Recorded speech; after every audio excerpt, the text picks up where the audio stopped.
O facto de não termos democracia em Angola vem limitando o desenvolvimento do povo angolano hoje. Cada momento político tem o seu desafio fundamental. O momento político que nós verificamos neste momento é mudar uma lei que não tem consenso. Desperta logo a nossa atenção. Então isto é lei para servir apenas um partido político. Qual é o futuro da Frente Patriótica Unida? Bom, creio que em primeiro lugar devemos entender o que é isto da Frente Patriótica Unida. Nós temos refletido sobre o nosso país e chegamos à conclusão que estamos numa situação em que precisamos dar um impulso político fundamental. Este impulso político fundamental tem a ver, sobretudo, com a mudança de regime em que nós nos encontramos. Formalmente nós estamos numa democracia, mas a nossa análise é que isto não acontece e, por consequência, percebemos também que só com a unidade de forças políticas e sociais nós podemos romper este grande cerco, que é um cerco, digamos, antidemocrático. Ainda vivemos com muitos laivos ditatoriais no país e precisamos de abrir as portas para a efetiva democratização, porque entendemos e compreendemos também que o facto de não termos democracia em Angola vem limitando o desenvolvimento do povo angolano hoje. Os nossos indicadores são muito precários, o índice de desenvolvimento humano de Angola é muito baixo, os índices de transparência também são muito baixos. Nós estamos com uma governação e percebemos que só com unidade de forças políticas e sociais nós podemos inverter. Então surgimos com esta ideia, que é a ideia de congregar partidos que tenham a mesma visão de futuro. A visão de futuro é instaurar em Angola um regime verdadeiramente democrático para o desenvolvimentista, que consiga debelar os grandes problemas nacionais, um dos quais a pobreza. Nós temos 46% da nossa população que vive em pobreza, alguns dos quais vivem mesmo em pobreza extrema. Dentro desta pobreza há setores que estão a morrer de fome, inclusive há pouco tempo morreu um soba no Quima de fome. E portanto, nós precisamos de congregar vontades para resolver isto. Naturalmente que a mudança de poder político num país que já tem um certo regime multipartidário faz-se em situação, digamos, de luta política e eleitoral. E vimos nisto uma oportunidade de, congregando forças, podemos então fazer uma transição, digamos, pacífica do regime que nós hoje temos para um regime verdadeiramente democrático. Portanto, é isto que inspira a Frente Patriótica, é isto que tem sido o clamor da sociedade, dos mais variados setores. A tripartite, as três forças, lançaram, digamos assim, no dia 5 de outubro, em proclamação, o repto, depois de passarem por uma fase em que analisavam conjuntamente os problemas nacionais e em 3 comunicados demos a nossa opinião sobre estas matérias, mas nós percebemos que a Frente Patriótica é um sentimento, que a Frente Patriótica é uma nuvem que se espalhou, uma nuvem de esperança, porque efetivamente o país vai mal, caminha bastante mal e precisamos de esperança que os atores políticos consigam criar um ambiente para que as forças sociais consigam desempenhar efetivamente o seu papel. Muito bem. E então, qual é o nosso futuro? É o futuro do povo angolano. É o futuro que nós desejamos para o povo angolano. É o futuro que o povo angolano se deseja a si próprio e é esta a grande força da Frente Patriótica, porque estamos a ver vontades congregadas para transformar este país. Naturalmente que vimos que há todo um conjunto de obstáculos, já desenho, digamos, a sua pergunta em termos de que as questões que foram agora colocadas à UNITA se introduzem, digamos, um fator de perturbação que perturba os fundamentos da Frente Patriótica. Vamos lá chegar. Eu queria pedir o esclarecimento em função da desinformação que gira em volta da frente. Alega-se que não é uma coligação, não é um partido político e há contradição em plataforma e não plataforma. O que é de facto a Frente Patriótica Unida? Pois, a Frente Patriótica Unida hoje está definida na sua proclamação como uma plataforma. Uma plataforma que congrega não só partidos políticos, estamos neste momento num trabalho intenso de contacto com vários setores da sociedade civil que estão, digamos, com este mesmo sentimento da frente, e esta plataforma vai congregar todo um conjunto de vontades que no fundo vai dizer como é que nós nos vamos articular todos para transformar Angola. Agora, há um desafio imediato. Este desafio imediato são as eleições. À frente não se pretende que termine depois das eleições, antes pelo contrário, nós precisamos de, muito francamente, durante 5 anos, estabelecer um programa de transformação das condições institucionais no país. Por exemplo, nós hoje não temos os poderes separados. O poder judiciário não está separado do poder político, não está separado do executivo, não está separado do Parlamento. E nós precisamos de criar essas condições. Há uma reforma de Estado que deve ser feita. Só pode ser feita com o concurso de muita gente. Só pode ser feita com o envolvimento dos vários setores sociais. Há uma luta contra a fome que tem que ser desenhada. Então, toda essa legislatura é uma legislatura para criar as grandes alavancas, os grandes pilares dos Estados democráticos. Nós não queremos continuar a ver os jornalistas a ser perseguidos sem pluralidade de informação. Não há democracia. E nós ainda confrontamos com estes problemas. Nós não queremos ver ativistas a serem perseguidos e serem presos porque fazem uma manifestação. Os grandes pilares da democracia, liberdade de expressão, liberdade de manifestação, liberdade de associação, liberdade de reunião, tem que ser um dado adquirido. Qualquer força política que esteja no poder tem que saber lidar muito claramente com isto e não pode estar a inventar todos os dias protestos para limitar, digamos, estes direitos fundamentais que estão alicerçados na nossa Carta Constitucional e que são, digamos, as grandes palancas dos direitos humanos. Hoje em dia nós não podemos viver sem direitos humanos. Portanto, agora, do ponto de vista do combate eleitoral, é que se coloca a controvérsia do formato. Ou seja, qual é o formato que esta frente vai ter, esta grande plataforma de aspiração nacional vai ter, não é, para, digamos, concorrer a estas eleições. Vamos concorrer com uma coligação? Os estudos que nós fizemos apontam para que este seja o melhor modelo. O modelo de coligação, porque é um modelo em que as forças políticas claramente são forças independentes, também a própria sociedade civil, cada um empresta, não é, de si aquilo que sabe, juntamos em programas, digamos, num programa comum e, através daí, atraímos bastante eleitorado. Porque a frente criou uma sinergia um pouco do género. A frente não é, hoje em dia, o somatório das 3 forças políticas que se chamou de tripartida. Não. A frente tem uma sinergia. A frente é algo volátil que ultrapassa, não é?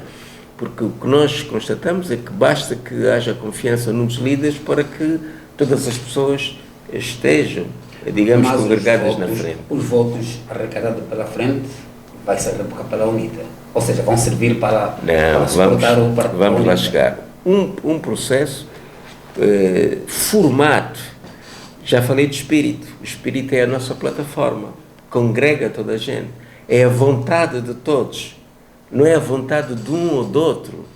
Nós temos que saber encontrar aquilo que é a vontade comum. Por exemplo, quando discutimos o programa do governo, nós, como Bloco, podemos dizer assim, nós queremos 30% para a educação.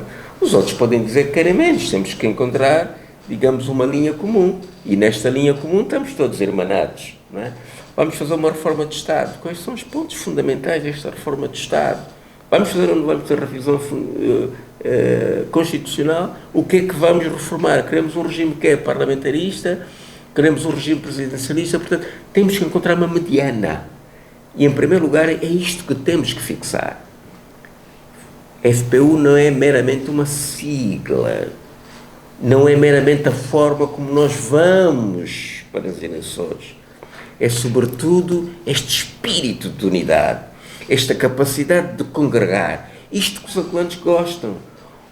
Os angolanos, no tempo colonial, não se conseguiam unir. Em que é que isto resultou?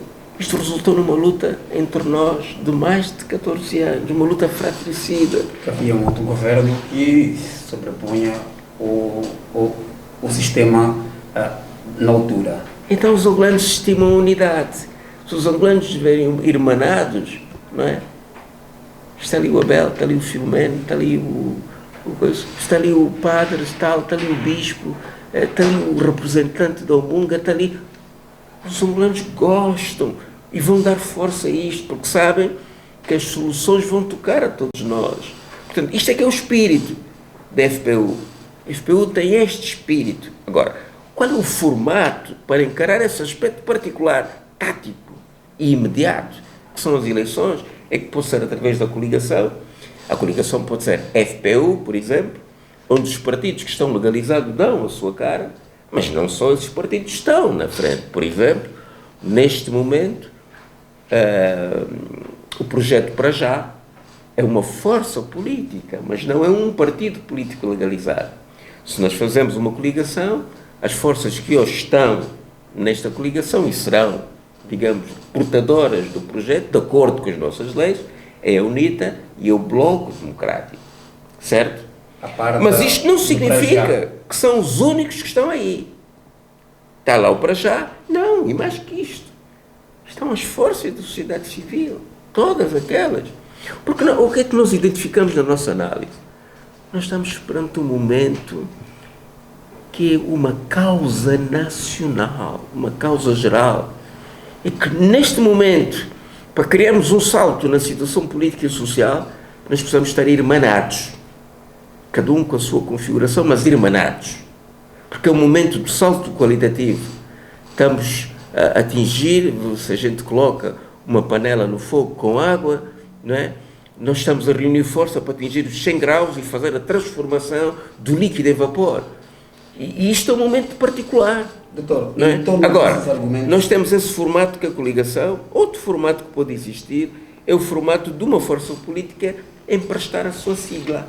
Em torno desses argumentos, eu perguntaria: o Bloco Democrático, por si só, não congrega requisitos para concorrer às eleições gerais, às próximas eleições? Cada momento político tem o seu desafio fundamental. O momento político que nós verificamos, neste momento, é mudar o regime em Angola. E, nesse aspecto, nós, para operar esta mudança, precisamos de congregação de forças. E para realizar esta mudança, que é outro aspecto, não é? Porque aí nós vamos precisar do camponês, do operário, do administrativo, do intelectual, de toda a gente. Precisamos desta pujança de forças. E é por isso que o nosso pensamento se articulou desta maneira. Não significa se um partido tem ou não tem força para ir sozinho, não é? É um desafio. Por exemplo, no Brasil houve um momento em que as forças políticas e sociais congregaram-se para dizer direta já. Significa, houve um movimento social, político-social, que se traduziu em que o Presidente da República tinha que ser eleito pelo povo e não por um conselho. E toda a gente se uniu.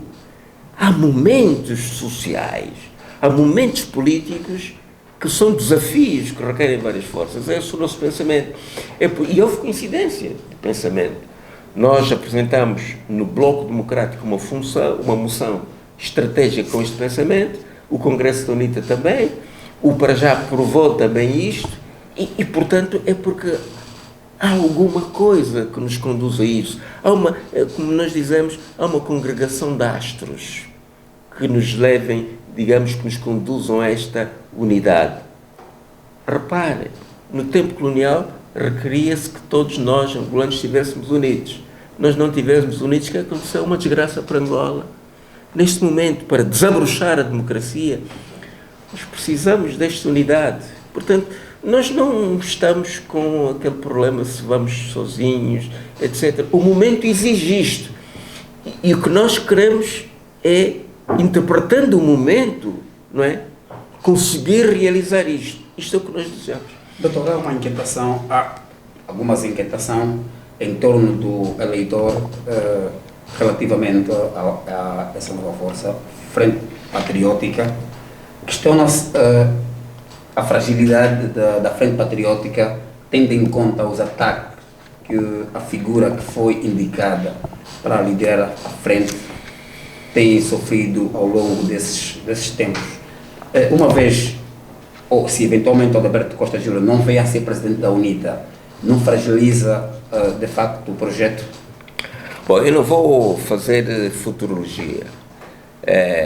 O que é forte na Frente Patriótica é todo este apoio popular que tem. Mas neste momento, essa população está muito relacionada à figura de Adalberto Costa Júnior. E neste momento, nós sabemos que o nível de rejeição do partido que está no poder, do partido de associação, é extremamente elevado. E, portanto, a capacidade que nós temos de capitalizar, digamos, essas forças, porque vamos trabalhar com toda a gente para transformar Angola, é extremamente grande. Digamos que está-se a impor todo um conjunto de problemas. Mas, que diabo, não é? Ao longo da nossa vida, o que é que nós encontramos mais no partido da situação? Foi criar problemas ao povo, cria problemas a vários setores do povo, cria problemas a pessoas individualmente. Portanto, a sua forma de estar na política é criar problemas. Agora, nós já contamos com isto, com certeza, não é? Portanto, o Adalberto Costa Júnior é o líder do partido da oposição mais expressivo neste momento no país, é uma força importante para transformarmos este país em unidade, em coligação com outras forças, o que produz uma força qualitativa superior, na verdade, e portanto, nós confiamos que os problemas que existem na UNITA, aliás, sabe que no Congresso que se adivinha agora, só observamos uma candidatura. A questão é a seguinte: deve depender meramente da vontade do partido que está no poder a configuração deste novo movimento que é a Frente Patriótica? Acha que, se isto é algo que todo o povo angolano quer, não se vai concretizar? Nós achamos que aquilo que prepondera é esta vontade popular. E, portanto, as coisas sempre se ajustam. Há sempre turbulência nas águas, mas também há sempre um momento em que as coisas se ajustam. É verdade que isto criou alguma perturbação. Nós tínhamos um programa muito rápido para pôr, digamos, em marcha. O facto de se ter anulado o Congresso da UNITA, reparem que nem sequer o que foi anulado foi, digamos, a eleição de Adalberto Costa Júnior, mas foi o Congresso todo da UNITA, para criar uma atrapalhação. E nós estamos habituados, não é? Nós temos a fome em Angola, este partido não resolveu o problema da fome. Nós temos o problema do desemprego, o partido não resolveu o problema do desemprego. E, portanto, criou chatice a todas as famílias, vai criar chatice aos partidos políticos. Seria normal se isto não acontecesse. O Bloco Democrático já realizou a sua convenção. Os documentos já estão entregues ao Tribunal Constitucional. Até hoje, o Tribunal Constitucional ainda não se pronunciou sobre isto. Está a criar-nos um problema, com certeza.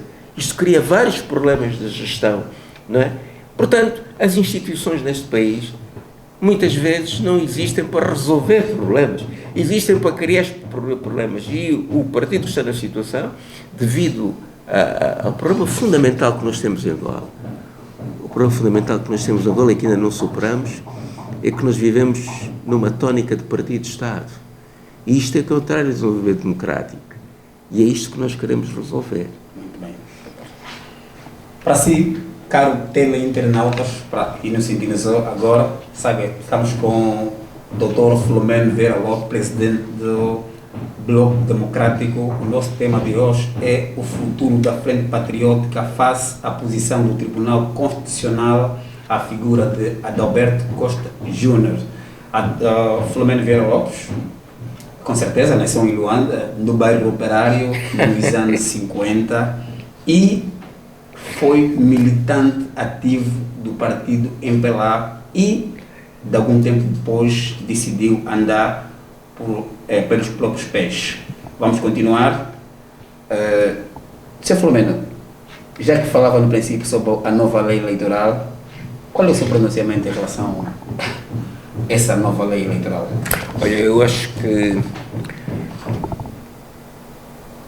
é uma lei que legitima, digamos, a fraude eleitoral.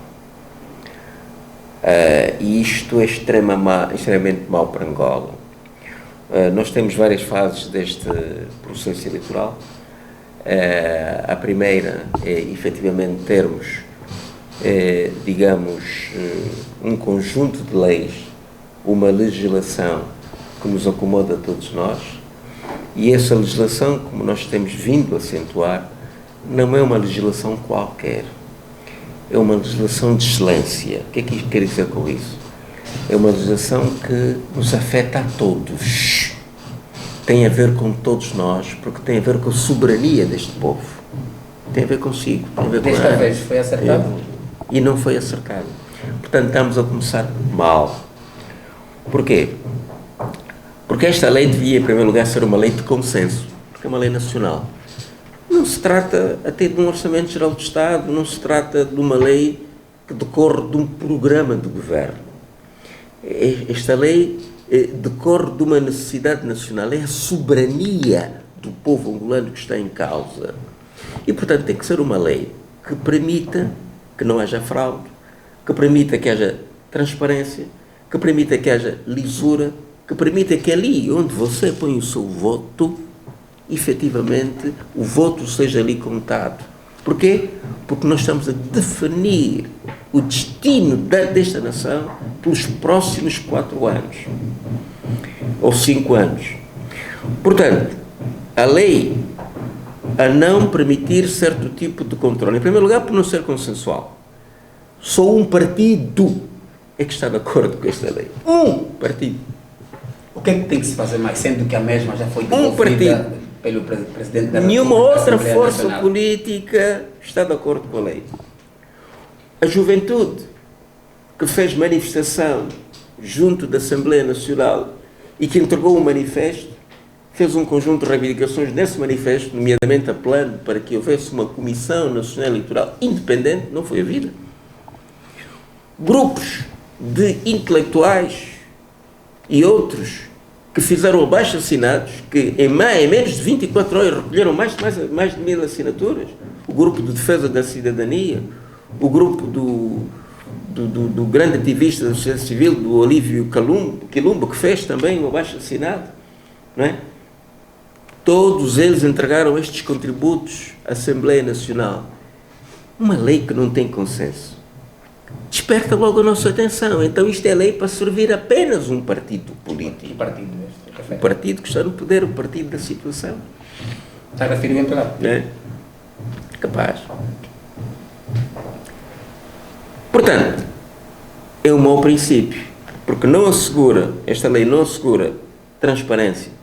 E neste momento crucial do país, a palavra transparência é a palavra-chave. Porque se nós tivermos um processo transparente, independentemente do resultado, nós vamos ter estabilidade neste país. Agora, colocam-se dúvidas se o estado de maturidade do povo angolano vai permitir mais uma vez que haja fraude eleitoral. Não há controle biométrico, não há forma de fazer um apuramento escalonado em que a gente depois possa fazer consolidação, os dados que estão na base depois serem iguais aos dados da comuna, serem iguais aos dados do município, serem iguais aos dados nacionais. Podemos fazer a afetação correta do apuramento para distribuir claramente os assentos parlamentares. Vocês viram que a lei começou mal antes desse debate. Nós tivemos toda a nossa diáspora a pretender ter um ciclo eleitoral. Não tem.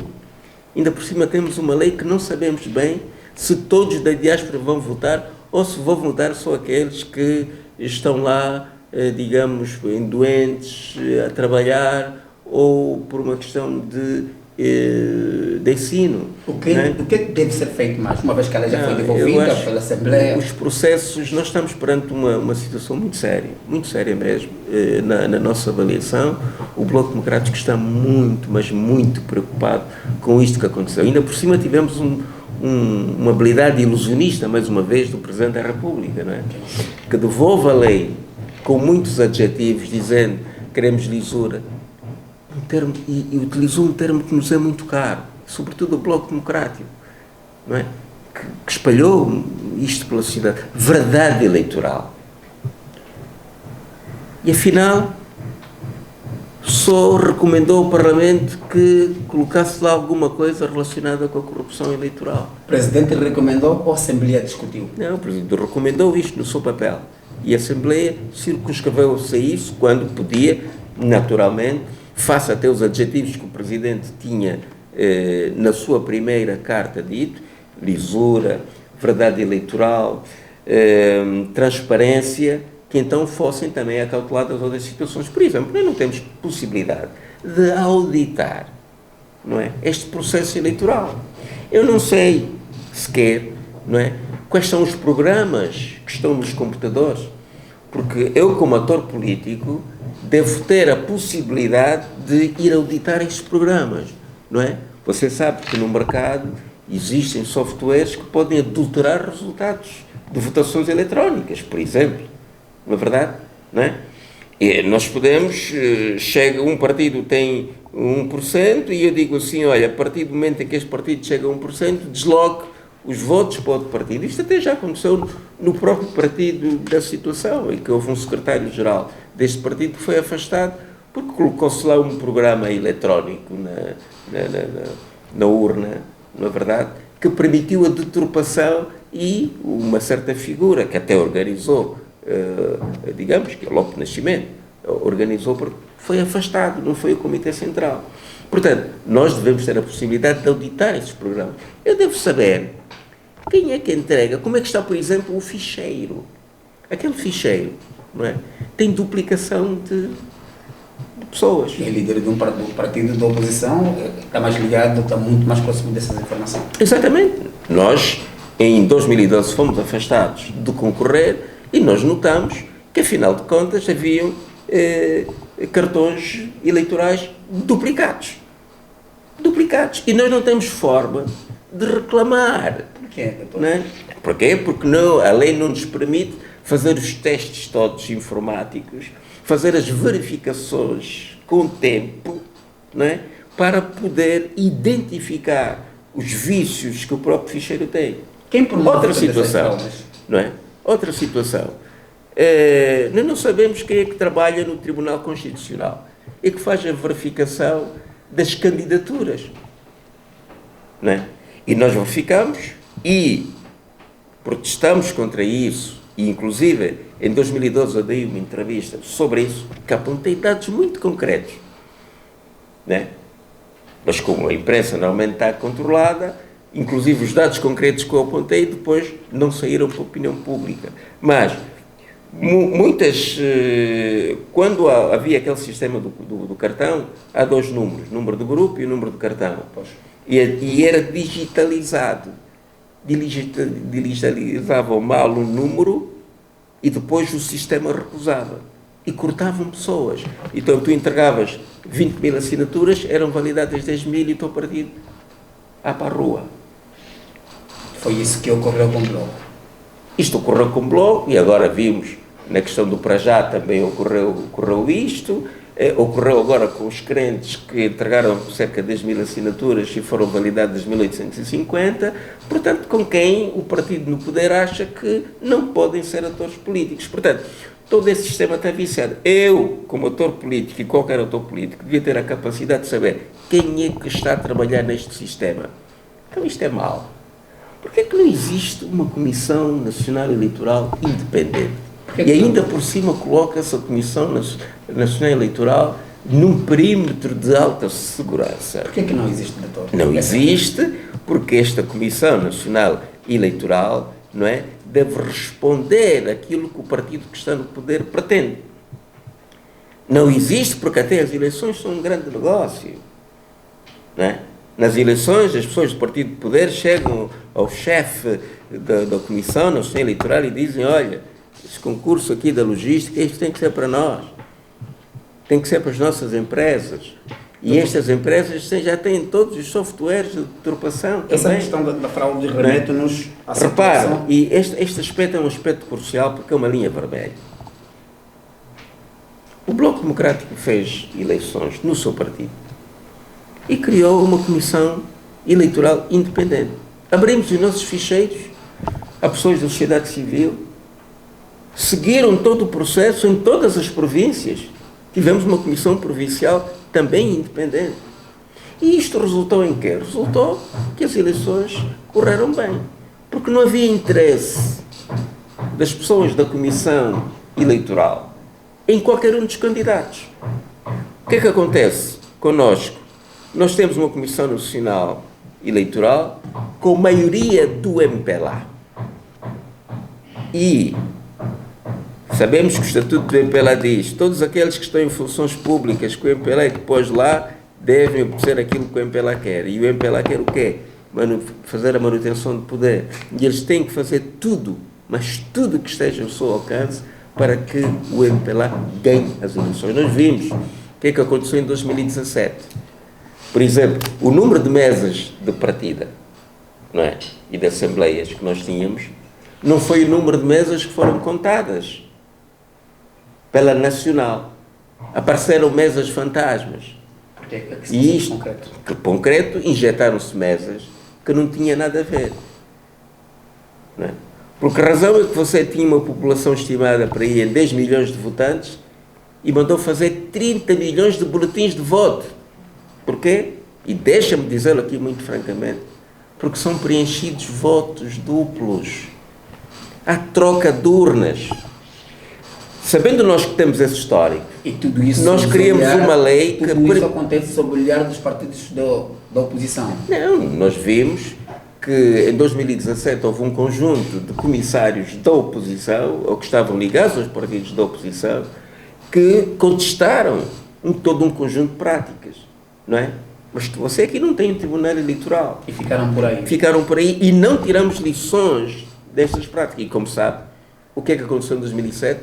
Foram contadas apenas 3 províncias com a presença dos partidos. O resto foi só o partido da situação que contou com os seus auxiliares, com todos os processos fraudulentos. Porque, por exemplo, de acordo com a lei que existia naquela altura, quem está aqui em Luanda não pode ir contar votos noutras províncias. Isso também aconteceu. Portanto, nós estamos a ver que o processo começa viciado e nós não queríamos que o processo começasse mal para depois não degenerar em pior, não é? Então, a primeira segurança que devemos ter como medida preventiva é fazer uma boa lei. Eu penso que devemos insistir para que haja uma boa lei. Devemos começar bem, não é? Aliás, sempre começamos mal, porque, por exemplo, em qualquer país do mundo, qualquer ator político, 2 anos antes, sabe quais são as regras de jogo. Aqui em Angola, até o último momento, você vai ver a Comissão Nacional Eleitoral a inventar regras novas. Vamos ver as eleições de 2017, não é? A questão dos delegados. Não conseguiam credenciar os delegados. De repente, então, inventou-se que os partidos até podiam credenciar e depois barravam os delegados quando lá entravam. E depois mandam dizer a umas bocas de aluguer: não, os partidos políticos não têm estrutura para fiscalizar. Não é? Outras situações. Se fazemos recurso à história, permita-me, doutor, desde as primeiras eleições de 1992 até aqui, todas as eleições, de acordo à oposição, foram fraudulentas. Permita-me, doutor, nós estamos em direto, é um programa em direto, os internautas interagem frequentemente com aqui o pessoal da entrevista. Com satisfação. Uns dos seguidores do doutor Filomeno questiona por que a Comissão Eleitoral não deve estar no perímetro presidencial. Ele gostaria de ser respondido. E não deve estar porque é um órgão que é um órgão de Estado e que nos representa, digamos, a todos. E que, portanto, eu, para ter acesso a este órgão, não tenho que ser barrado por nenhuma força policial. Se eu vou lá como cidadão buscar uma informação, e todo o órgão público deveria ter esta fineza de poder informar tudo que o cidadão quer, eu não devo ser questionado. E havendo forças policiais, essas forças podem até ter, digamos, a instrução dizendo, olha, o senhor Filomeno, quando se aproximar, não deixa entrar. E ele está com armas, o que eu vou fazer? Não é? Com certeza tem que evitar. E posso estar ali a tratar de um problema crucial, não é? E posso até ter um prazo para tratar de um problema. E eu vou tratar do problema, sou barrado. E depois eu perdi o prazo de tratamento. E o que é que a instituição vai dizer? Não chegou a horas.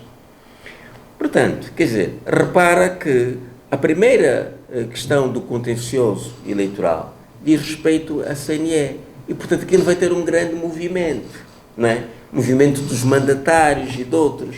Significa, tinha que estar à disposição de todos.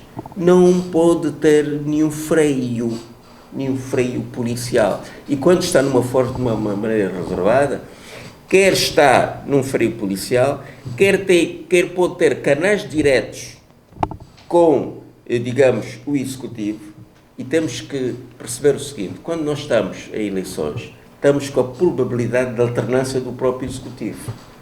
Portanto, esta influência física, inclusive, é, digamos, nociva para a transparência do sistema e para a independência de todas as partes.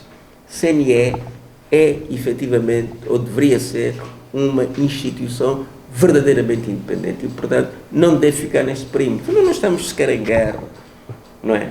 Não estamos em guerra, apesar de que nós percebemos que as entidades fingem sempre que estão em guerra. O Presidente da República, quando sai, parece que tem medo que haja um exército de opositores que vá para lá, tem assim um conjunto militar. Não precisamos disso.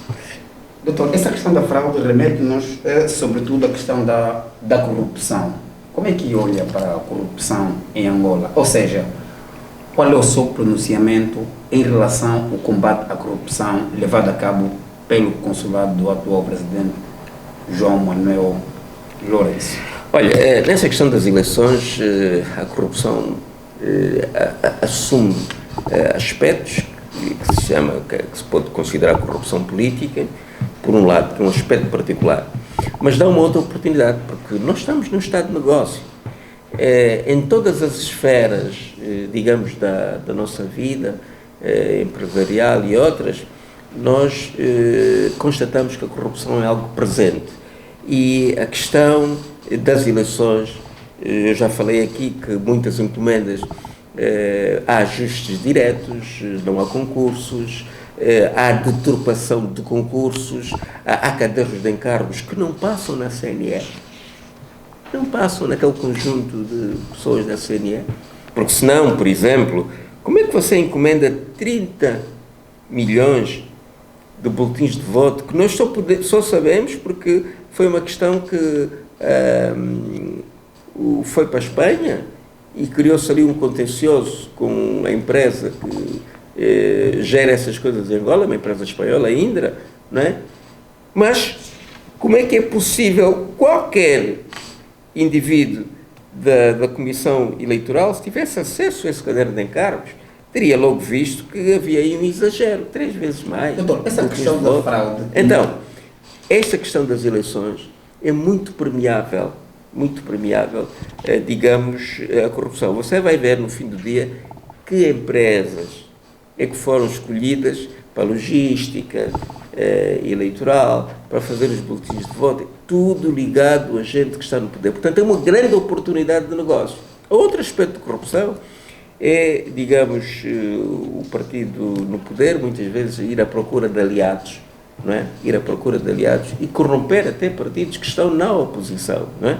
Por isso é que, se calhar, esta frente que nós temos não engloba, digamos, logo a partir de todos os partidos. Eu tenho a experiência de 1992 e nós formamos a primeira coligação, a decoligação.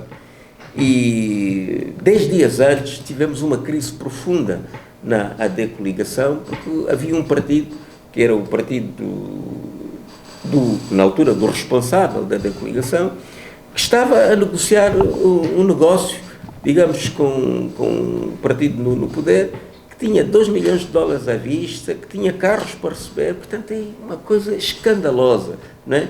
E tivemos o caso do PRD, que é bom dizê-lo, que houve ali uma operação de 10 milhões de dólares, não é? E para 10 milhões de dólares para perder. Sim, para que serviam 10 milhões de dólares? Serviram para corromper lideranças e que serviram também para alimentar a propaganda desse partido. O resultado é que este partido hoje não existe, não é? E é preciso ter consciência, é preciso interligar as coisas. Todos vocês, os mais novos, talvez não viveram esta situação, mas em 1993 nós tivemos uma inflação em Angola que chegou a 3.500%. Foi uma inflação incrível, a chamada hiperinflação. E isto teve a ver com o processo eleitoral de 1992, porque houve desvio de muitas linhas de crédito, desvios de linhas de crédito para o país, para financiamento do país, que foi entregue a partidos políticos para ficarem bem com o partido da situação. Portanto, vocês vejam como é que depois inventaram-se linhas de créditos no vazio, sem conteúdo, sem dinheiro, não é? E isto provocou, digamos, uma onda inflacionária extremamente grande. Portanto, os fenómenos depois aparecem ligados. Portanto, a corrupção eleitoral, que é tu teres um conjunto de operações desta natureza, tem depois efeitos dramáticos no próprio desenvolvimento e na economia do nosso país. Não é? Eu vou colocar uma pergunta provocante. Doutor, diante de 50 milhões de dólares na condição do partido que alegou que foi corrupto com 10 milhões de dólares, doutor, diante de 50 milhões de dólares para deixar o bloco, revestiria? No way, como dizem os ingleses, não tem hipótese. Nós não estamos aqui por dinheiro, nós estamos aqui porque temos um coração e porque temos uma cabeça racional. Temos um coração porque nós estamos ligados ao nosso povo, nós temos raízes, não é? Nós conhecemos a história deste país, não é? Portanto, o político está comprometido com o seu povo, não há dinheiro. Também já não tem, como dizia um político que eu apreciei muito, Ilídio Machado, ele dizia, não, já sou velho para ser corrompido, não tenho idade para isso, para aprender a roubar agora com esta coisa. Não, nós não estamos na política por isso e estamos a tentar também educar um partido e a nossa juventude para que efetivamente, se quiser se corromper, saia da política, porque a política envolve milhares e milhares de pessoas, envolve muitos desejos, envolve muita esperança, não é por aí. As pessoas podem se corromper sozinhas, não precisam de ir para um partido político para isso. Não façamos da política mercenarismo. Saiamos da política se quisermos isso. Portanto, é o conselho que nós damos e nós não estamos à venda. Isto não pode acontecer aqui, digamos entre nós. As questões aparecem com muita frequência. Uma figura como o doutor, quando está em direto, está num programa televisivo, radiofónico, os que acompanham não querem sequer perder a oportunidade de colocar as questões. E vem mais uma, que chegou agora. Alguém pergunta, uma vez que a CNE é uma instituição apartidária, qual é a medida que deve ser tomada no sentido de banir essas questões ou essas situações, doutor? Só uma medida. Nós temos que mudar a administração eleitoral. É uma linha vermelha. A CNE deve passar a ser CNEI, Comissão Nacional Eleitoral Independente. Temos que ter lá pessoas que defendam simplesmente a sua honra. Se eu for um bispo, defende também o seu Criador e só responde perante isto. Agora, termos pessoas que estão a responder por partidos, para que o meu partido se mantenha no poder, para que o meu partido vá para o poder, até estes. Não têm essa estatura de Estado. A estatura de Estado é a estatura de quem olha para milhões, de quem olha para o seu povo e quem respeite a soberania do seu povo. É por isso que nós dizemos, os partidos podem lá estar, mas não devem ser a maioria. A maioria devem ser pessoas independentes da sociedade civil.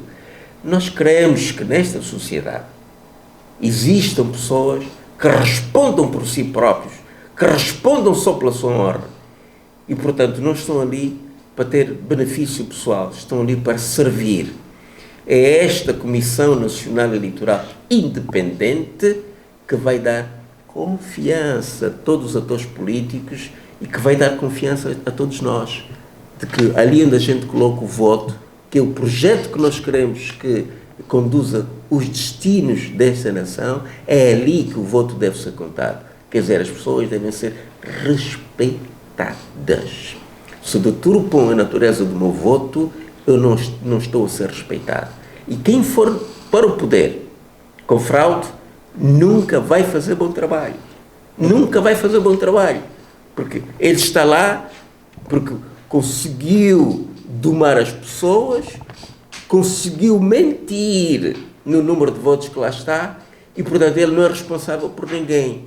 Ele é apenas responsável pela sua própria mentira, não é? E isto, com certeza, que deturpa claramente qualquer processo político no país. Nós precisamos desta verdade, da verdade eleitoral, para sermos, digamos, um país que não só nos respeitemos entre nós próprios, e isto é muito bom.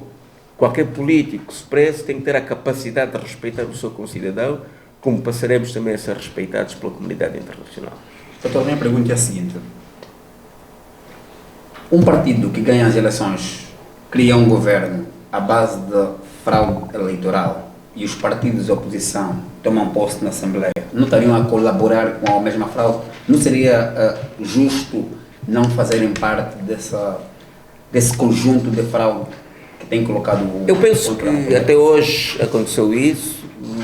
O nosso país viveu momentos muito dramáticos por razões políticas, né? Sabe que no tempo colonial as forças políticas não conseguiram, digamos, unir-se e que depois transferiram essas suas contradições para depois de 1975. As forças tinham natureza exclusivista, pensavam que o seu pequeno projeto de partido era o projeto para toda a gente e que excluíam, digamos, os outros. E, portanto, houve sempre temores das forças políticas de qualquer pequena contestação poder conduzir, efetivamente, a um conflito maior. Eu penso que hoje em dia há dois fatores muito importantes. Esse não foi criado pelo Partido do Poder? Também cria. Ele tem todo um conjunto de artifícios que cria estes medos nas populações, não é? E nas pessoas, e também nos partidos políticos, e mesmo nos partidos políticos credíveis, não é?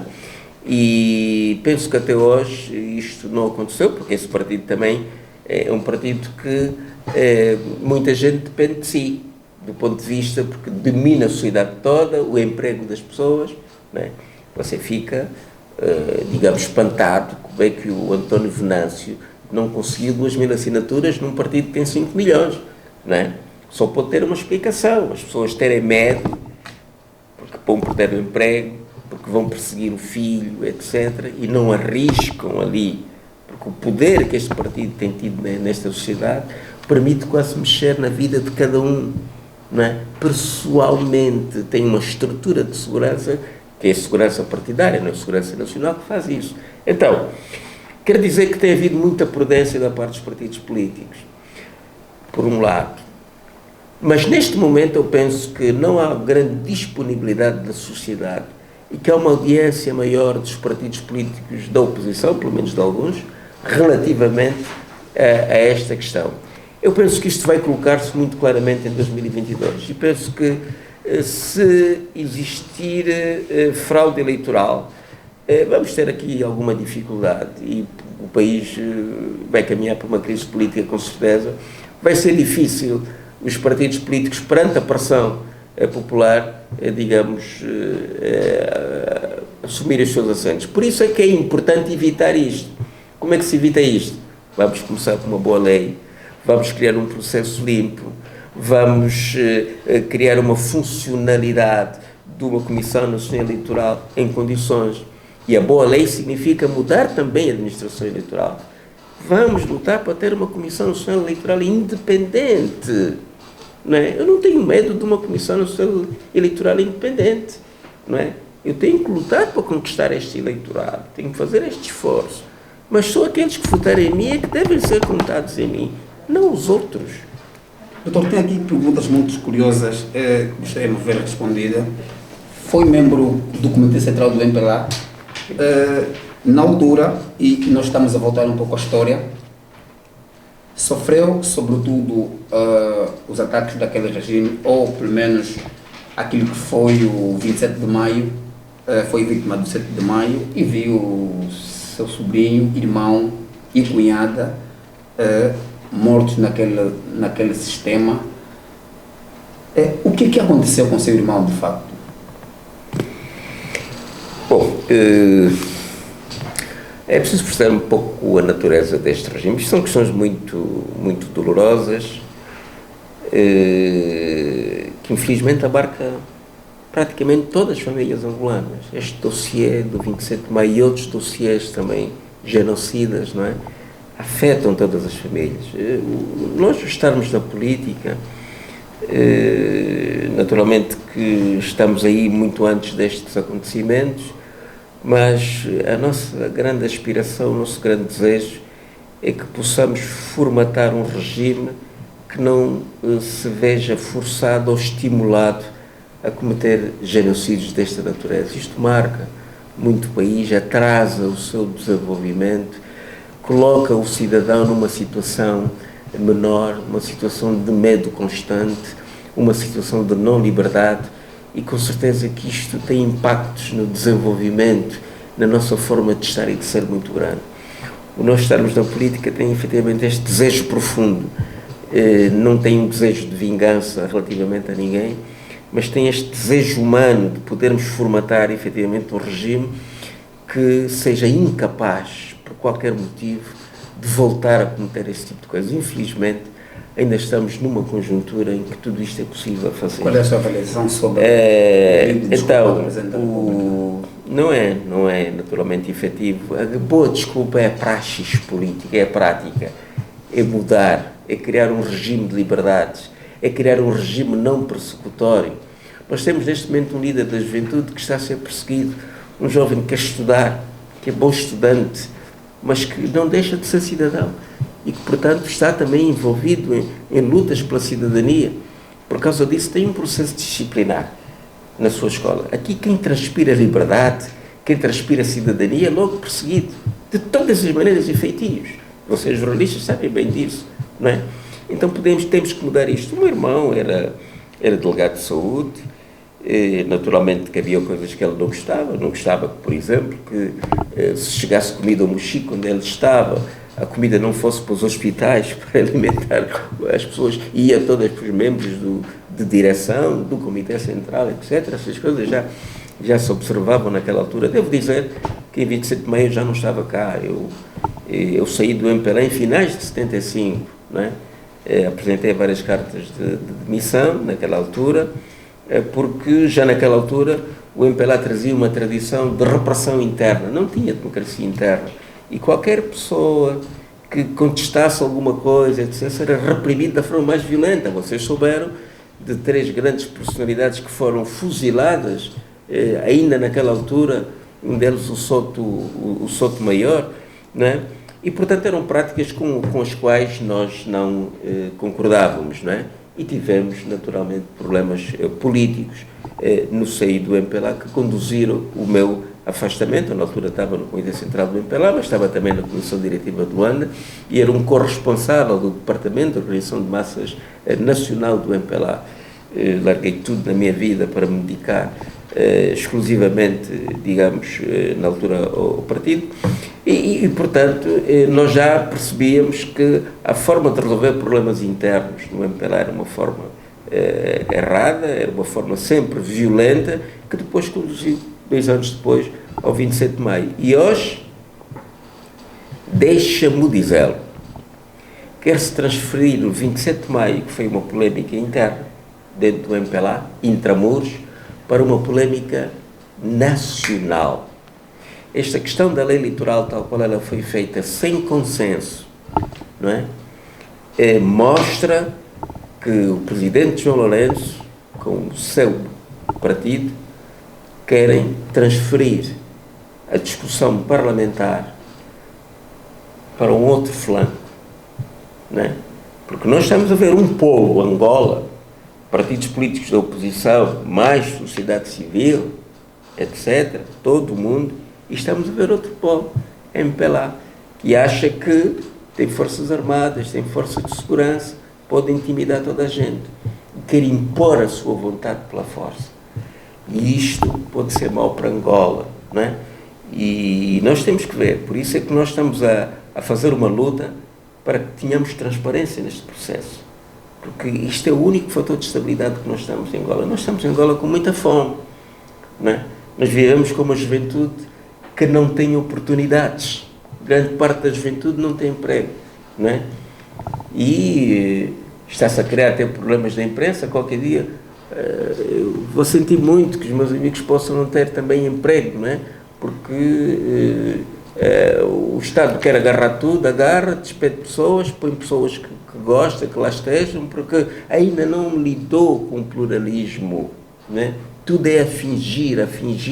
Em termos reais, não consegue lidar com esta realidade, que é uma realidade plural, que uma nação é feita de vários matizes, não é? É um arco-íris, não é? E qualquer democrata tem que se confrontar com esta situação, em primeiro lugar, tem que ter predisponibilidade espiritual, não é? Para enfrentar o contraditório, encontrar o que é melhor e caminhar. Com certeza. Portanto, o 27 de maio é coisa que nós precisamos de ultrapassar, mas a única forma de ultrapassar o 27 de maio não é com monumentos, não é? É mudar a prática política, não é? Que haja pluralismo de informação, que haja tolerância política, que haja uma distribuição boa do produto interno bruto. Eu não posso estar a pôr dinheiro no Orçamento Geral do Estado e amanhã saber que, afinal, via corrupção, o dinheiro está na conta do A, B e C, que estão com boas festas e boas férias no Dubai. Não funciona isto estraga uma sociedade. Muito bem, doutor. E as perguntas não param. Aqui o nosso internauta quer saber se é possível ter representantes dos partidos políticos dentro da CNE. Há representantes. E o que fazem? Mas a grande maioria são pessoas afetas ao MPLA. Normalmente, e a própria CNE tem tido, em vários aspectos, pouca capacidade de trabalho. Tanto mais que havia funções na outra lei, que a CNE, apesar de ter um bom orçamento, vocês vejam que se forem ver o orçamento de 2020, a CNE tem quase o mesmo dinheiro que todo o Poder Judiciário. Quase. Não é possível. Um país democrático. O Poder Judiciário é, digamos, aquele poder da garantia dos direitos fundamentais dos cidadãos. Tem que estar bem equipado, tem que ter bons técnicos, tem que ter bons juízes, não é? E o CNE, que não faz rigorosamente nada durante 5 anos, trabalha agora na ponta final, tem uma série de comissários. Olha, o nosso partido também tem alguns comissários que ganham muito mais do que aquilo que fazem, não é? E gasta muito dinheiro e tem um orçamento exorbitante. Os partidos estão lá, só que a maneira deles trabalhar acabam por fazer com que os partidos não se apercebam de muita coisa. E quando se apercebem, também não têm forma de lutar. Já falei que houve aqui um grupo de comissários em 2017 que fizeram protestos, que mostraram todo um conjunto de debilidades que depois não foi vista por nenhum tribunal e que depois não é corrigido agora. Agora temos a oportunidade em 2021 de corrigir as leis de acordo com os erros do passado e também isto não foi feito. Portanto, estão lá, mas estão muito limitados. Grande parte das tarefas ou é feita o MAT, por exemplo, tem o ficheiro quando nós vimos, quando as leis atribuíram esta função à CNE. A CNE depois só recebe o ficheiro, já feito pelos outros, não é? Há outro tipo de tarefas que a CNE devia fazer e que nós fazemos. E muitas tarefas, quem faz são, como se tem denunciado, pessoas da segurança do Estado. Doutor, já não temos todo este circuito está dominado. Vou colocar 2 últimas perguntas. Que há informações, ou seja, daquilo que nós temos em dados. Na altura, o doutor recusou uma proposta, ou seja, foi indicado por uma assembleia para então assumir o cargo de administrador da Sonangol e recusou essa proposta, ou o cargo. Por que recusou? doutor na altura? Uma vez que a Sona Angola... Não recusei porque recusei outras coisas, mas ser membro do Conselho de Administração da Sonangol, de acordo com a lei que existia naquela altura, a lei do gestor público, um dos administradores devia ser eleito pelos trabalhadores. Fizemos eleições, eu concorri com outras pessoas do partido da situação que perderam todas. Eu tive mais de 55% dos votos, mas nunca tomei posse. Porquê? Porque o partido que está no poder mandou o Ministério, na altura, Energia, não é? Dos Petróleos, não me dar posse. E, portanto, na Sonangol, eu não tomei posse. Contra a lei. Portanto, vocês vejam que nós estamos numa conjuntura, e hoje passa-se isso ainda, em que o partido que está no poder viola a lei quando quer, está à vontade. Não há tribunal nenhum, por mais recurso que eu fizesse, que pudesse reverter isto, porque não era da conveniência do partido no poder que estivesse também na administração da Sonangol alguém que não perfilasse as suas cores políticas. Quando eles fizeram esta lei, como eles têm o controle de tudo, eles entendiam que seria um homem seu que naturalmente iria para aquela posição, porque muitos deles concorreram, não é? Perderam. E isto foi um sinal em que já dava nota de que as preferências das pessoas não estavam com as pessoas do partido no poder. E isto foi perto das eleições de 91. E isto também deu um sinal. Se o partido que está no poder não aceita os resultados numa empresa, iria aceitar os resultados a nível nacional do poder global? No mínimo esta dúvida terá ficado. Pois bem, o partido que está no poder não teve receio nenhum em nunca me ter dado posse nesta função. Eu estava lá por mérito próprio e, sobretudo, por vontade dos trabalhadores da Sonangol. Eu até era uma candidatura que digo que era uma candidatura tipo popular, porque naquela altura eu já era diretor de serviços.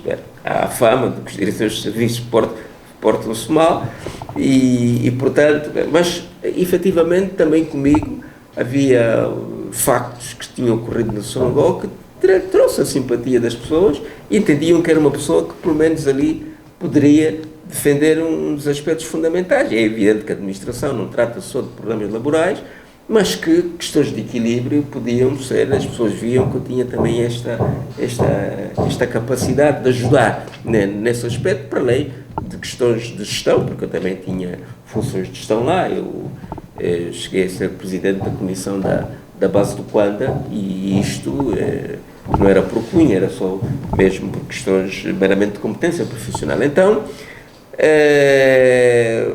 registrem, o MPLA mandou, como manda agora nos tribunais e etc., o Ministério dos Petróleos não dar posse a algo que era da lei. E que tudo foi feito, as eleições foram validadas, não houve fraude. E só por isso é que eu ganhei, como também agora por exemplo, no BEM, o orçamento participativo está a ser coordenado por um elemento do Bloco Democrático. Já não temos tempo, não é? doutor. Porque esqueceram-se de fazer a fraude. Já não temos tempo. A minha última pergunta, e gostaria que fosse pragmático em função do tempo, aí a minha realização já vai puxando a orelha. Qual é a comparação que faz entre José Eduardo dos Santos e o presidente João Lourenço?